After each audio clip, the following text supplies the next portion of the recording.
என்னுடைய தோழர்களுக்கும் தோழிகளுக்கும் தமிழக மக்களுக்கும் என்னுடைய வணக்கம்.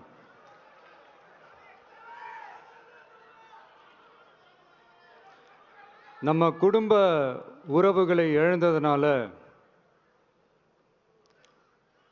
சொல்ல முடியாத வேதனையிலும் வலியிலும் இவ்வளவு நாளா இருந்தோம். அப்படிப்பட்ட அந்த சூழல்ல நம்ம சொந்தங்களின் மனம் பற்றி இருக்க வேண்டியது நம்மளுடைய கடமை. அதனால தான் அவங்களோட சேர்ந்து அமைதி காத்து வந்தோம். ஆனா இப்படி அமைதி காத்து வந்த நேரத்துல நம்மளை பத்தி வன்ம அரசியல் வலைகள், அர்த்தமற்ற அவதூறுகள்னு இந்த மாதிரி நிறைய விஷயங்கள் நம்மளை பத்தி பின்னப்பட்டன, பரப்பப்பட்டன. இது எல்லாமே சட்டம் மற்றும் சத்தியத்தின் துணை கொண்டு துடைத்து எறியத்தான் போறோம்.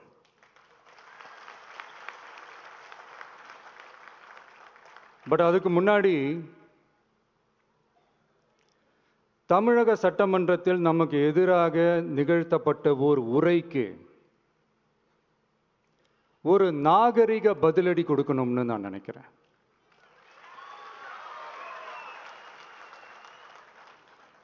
அரசியல் செய்ய விருப்பமில்லை, அரசியல் செய்ய விருப்பமில்லைன்னு அடிக்கடி சொல்ற முதல்வர் நம்மளை குறிப்பிட்டு பல்வேறு அவதூறுகளை பதிவு செய்வதன் வாயிலாக பெருந்தன்மையை பேரளவில் மட்டுமே பேசும் முதல்வர் 15/10/2025 அன்னைக்கு தமிழக சட்டமன்றத்தில் நமக்கு எதிராக பேசிய பேச்சில் எவ்வளவு வன்மத்தை கக்கியுள்ளார் என்பதையும்,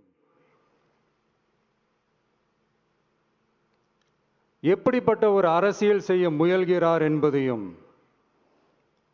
தமிழக மக்கள் உணராமலா இருப்பாங்க.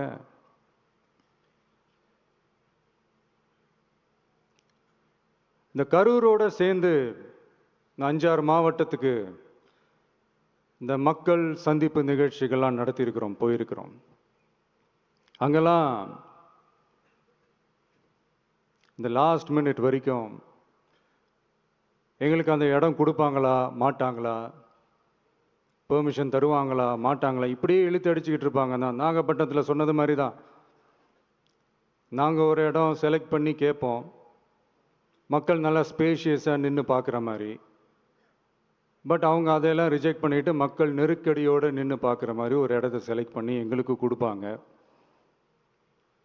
இது டிஃபால்ட்டாக எல்லா இடத்துலையும் இந்த ஒரு ஆர்கியூமெண்ட் நடந்துட்டுருக்கோன்னு வைங்க.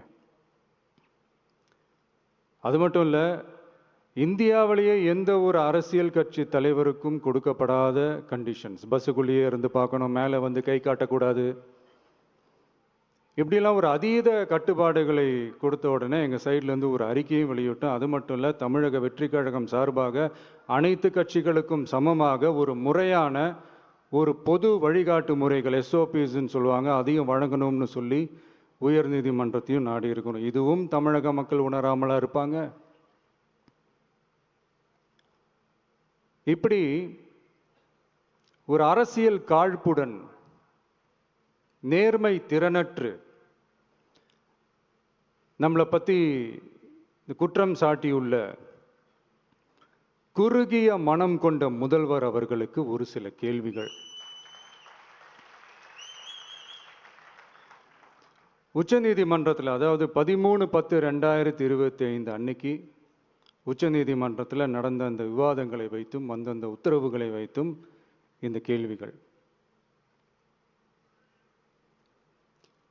இப்படி பொய் மூட்டைகளாக நம்மளை பற்றி இந்த அவதூறுகளை அவிழ்த்து விட்ட முதல்வர் அவர்களுக்கும் திமுக அரசுக்கும் சார்பாக கோடிகளை கொட்டி அமர்த்தப்பட்ட அறிவார்ந்த வழக்கறிஞர்கள் அவங்க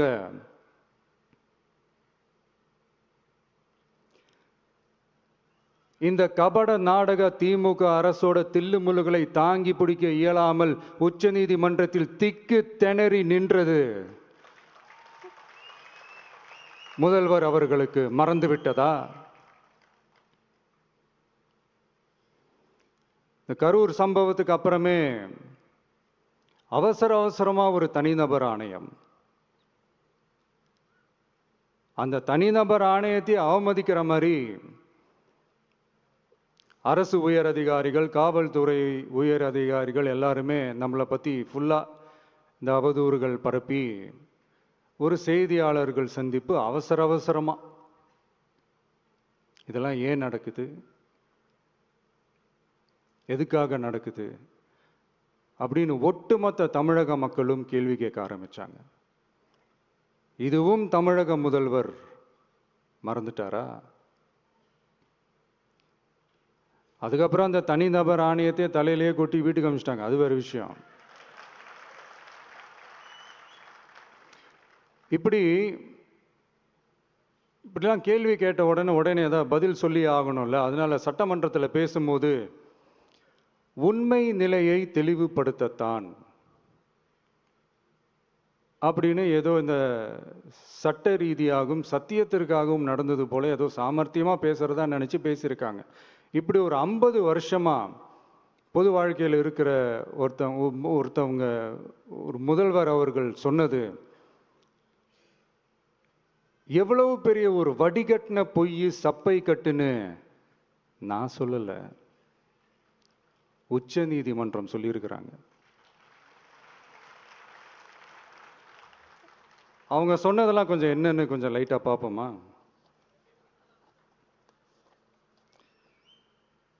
The comments which have been made before the media by the top officers of the police department may create doubt in the minds of the citizenry on impartiality and fair investigation.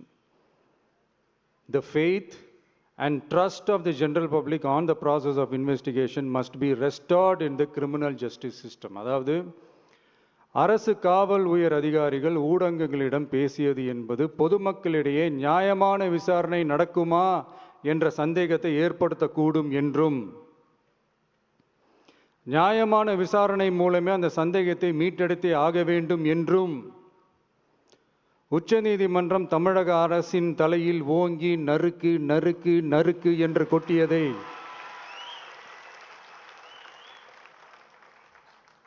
முதல்வர் அவர்கள் மறந்துட்டாரா?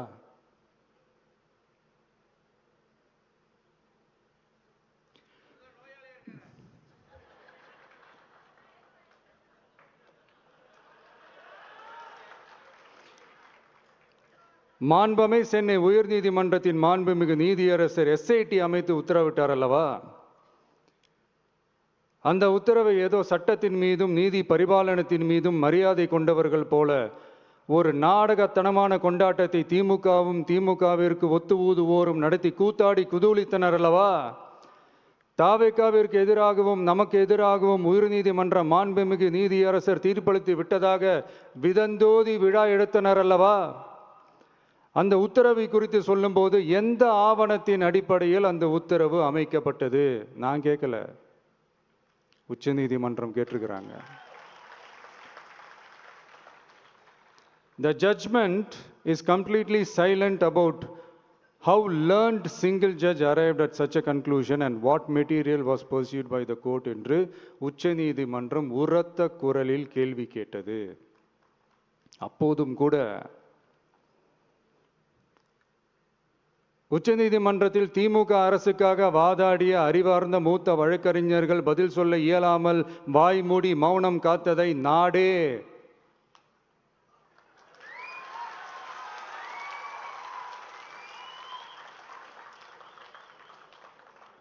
பார்த்ததல்லவா? இதையும் முதல்வர் அவர்கள் மறந்துட்டாரா?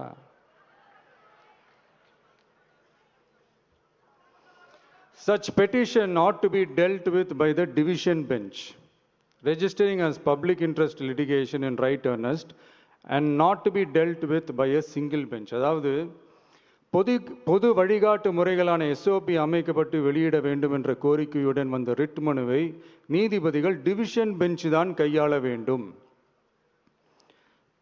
தனி நீதிபதி bench கையாளக்கூடாது என்றும் உச்சநீதிமன்றம் சொன்னதல்லவா? அது மட்டுமா, கோரிக்கையே இல்லாமல் எஸ்ஐடி அமைக்கப்பட்டது எந்த வகையில் சரி என்றும் கேள்வி எழுப்பியது உச்சநீதிமன்றம். இது எல்லாமே அறியாமலோ இல்லை அறியாதது போலவோ உச்சபட்ச அதிகார மயக்கத்தில் இருந்து பேசினாரோ முதல்வர் அவர்கள்? மனிதாபிமானம், அரசியல் அறம், மாண்பு இதெல்லாம் எதுவுமே இல்லாம வெறும் பேச்சில் மட்டுமே பேசிக்கிட்டு அரசியல் ஆதாயம் தேடுற ஆட்டத்தை ஆடத் தொடங்கிவிட்டார் முதல்வர் அவர்கள்.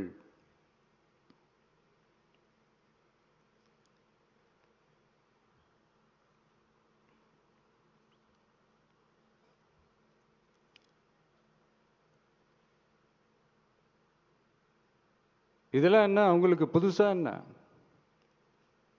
1969க்கு அப்புறமே எப்போ கட்சி அவங்க கைக்கு வந்ததோ,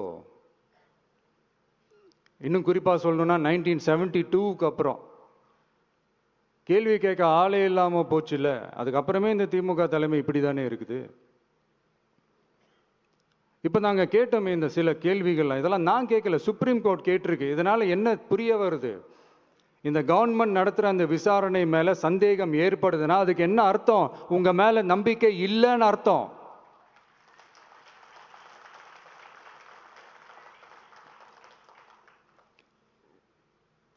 இதெல்லாம் ஏன் எதுக்காகன்னு முதல்வர் அவர்களுக்கு புரியுதா?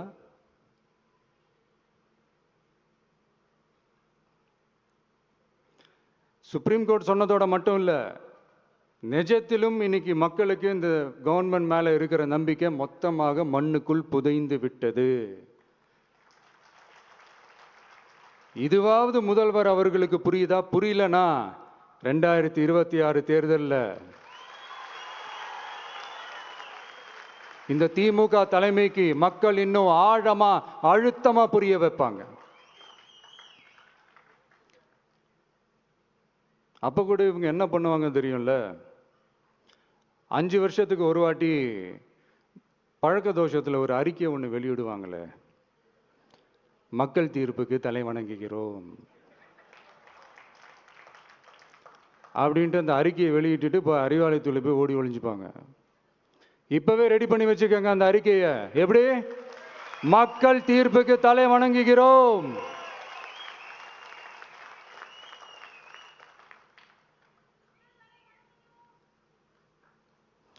நான் போன பொதுக்குழுவில் சொன்னதை தான் இங்கே நான் திரும்பவும் சொல்கிறேன். இயற்கையும் இறைவனும் நம் தமிழக சொந்தங்களின் வடிவில் மாபெரும் மக்கள் சக்தியை நம்ம கூடவே நிற்கும் போது எம் மக்களுக்கான அரசியலை தடுப்பவர் எவர்? அதனால தோழர்களே, நமக்கு வந்திருக்கிற இந்த இடையூறு வெறும் டெம்பரவரி மட்டும்தான். எல்லாத்தையும் தகர்த்தெறிவோம், மக்களோட கை கோர்த்து நிற்போம், மக்களோட களத்தில் போய் நிற்போம்.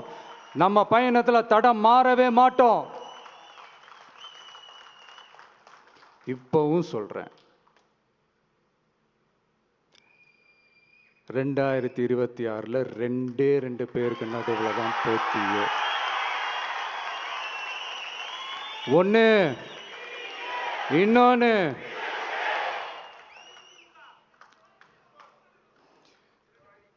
இந்த போட்டி இன்னும் ஸ்ட்ராங்கா மாறப்போகுது.